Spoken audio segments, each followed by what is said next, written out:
This series of lessons dealing with the pastel pencil medium has been brought about by the many questions and emails that I've had over the years from you. What paper do I use? Pencils do I use? How do you sharpen them? Etc, etc. Well, I'm going to be answering all those in this series of lessons. We're going to be dealing with different subjects, but the first subject is a very popular cat portrait, one of my popular starter packs. In fact, they're all the starter packs. So primarily it's been aimed for the beginner, but I think the more experienced artists amongst you will find it enjoyable too. So let's start the ball rolling by showing you the materials you'll be needing to complete this subject. Now, to get the best results, we have to use the best materials, and this is a selection of the materials that we're going to need. Now, first of all, let me deal with the subject of sharpening a pencil, so I can get rid of this. This is quite a good quality Faber-Castell pencil sharpener, and it's one that I would have recommended. However, there is a risk when you're sharpening the pencil for the pencil nib to crack, and then you're in trouble. You're losing money. The other problem is you can't get it as sharp as you can when you use a blade or the correct sharpening. You know, I mean, these are obviously used pencil sharpeners, but I need a much longer point than that to produce the right results, and you will see that as we go on.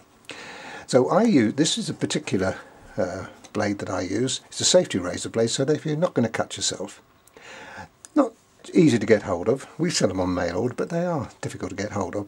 So, but you can use craft knives, or my particular favourite is a Stanley blade, because that means that you can get really close and your thumb behind the blade.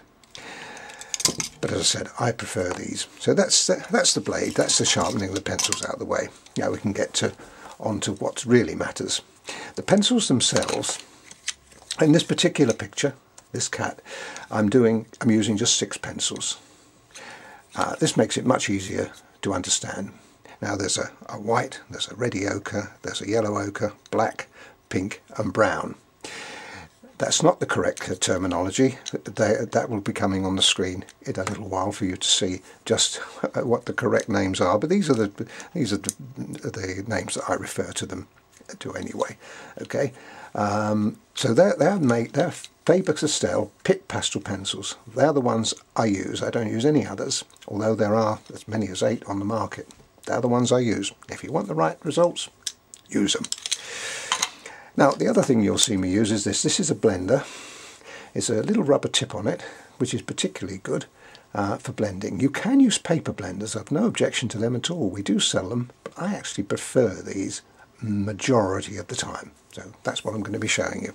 Now, the other thing we may not use this today, but it's certainly something that I would recommend.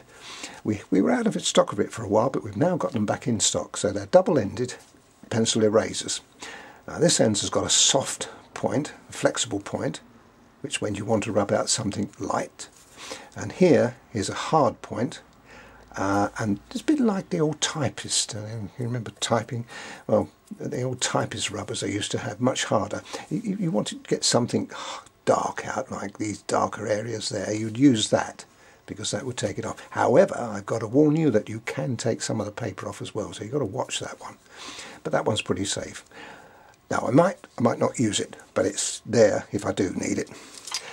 And also you can use an ordinary eraser as well if you need to. I won't be using it, at least I hope I won't be using it in this picture, but it's a good thing to have on standby. Now the picture itself, this is the pack, a picture of the pack that it comes with. Now this is the reference picture we're using. You'll see me use through the course of the demonstration and lesson. And I would suggest probably you can use it like that, or you could probably cut that out if you've got this pack. It's up to you. Anyway, now and as the instructions comes with the pack, although we won't be referring to those. And then the important thing is, of course, the picture. Now the picture, all my packs have the picture printed on the sand Ingres pastel paper, which I've got here, and they're all printed off, so it makes life a little bit easier. Now, talking about the paper, it's, as I said, it's a 160 gram. It's quite a solid paper. You won't go through it unless you're really unfortunate and you press too hard, so it's solid. But what I always do is put the paper onto a board first. This gives you a nice secure, and it's simple. You just get masking tape and just print it on. Do it like that, and that goes all the way around. That way you've got a nice secure base for it, you know. Don't put it on newspaper or anything like that. You've seen pastel people do that. Don't do that. Do it on there. Okay, we're ready to go now, and so I think that's about all.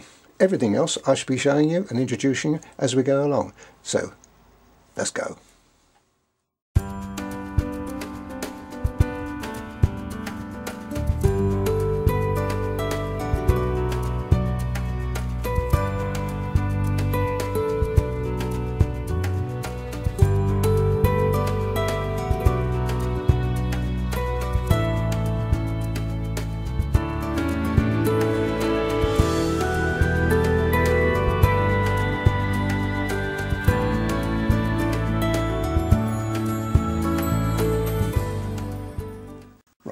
Going a little closer for you to see better.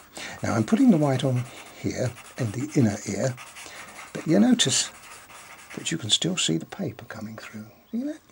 Got a rubber tip on the end, and it gives a nice... I actually, although I'm showing you how to use it, I much prefer to use my finger, to be honest. Not too much, because we don't want to go too bad. We get that effect. Now this is the darker ochre. What I'm doing now is giving a little bit more strength where we need it.